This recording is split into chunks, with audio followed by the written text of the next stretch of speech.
આપણે આવી ગયા ભાઈબંધના ઘરે. ભાઈબંધના બંકાને ઠોકું બનાવીને અંદર ઘરમાં પૂરવાની વાત છે, કારણ કે આપણે જવાનું છે સમોસા લેવા માટે.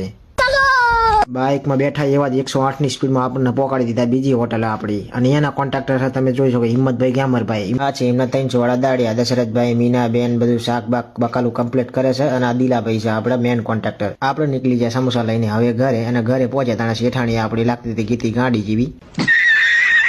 હું અને મારો મિત્ર નીકળી ગયા ગલ્લા બાજુ, કારણ કે આપણને લાગી હતી ભૂખ. ગલ્લા પહોંચ્યા તાણે આપણને બીજો મિત્ર ભેગો થઈ ગયો, લોકો દાટ જેવો. 3 દાડે તો નાયો નતો. ચમચમ ચીવડાની સામગ્રી આપણે લઈ લીધી છે. ભાઈબંધને લાગી વાળું કરવાની, તે વાટકા લઈને આવી ગયો. એટલામાં આપણે બધું ચમચમ ચીવડાનો મસાલો કમ્પ્લીટ બહાર કાઢી નાખ્યો અને ફેન્ટા એકાલી આવી હોય એટલે બહુ થઈ ગયું.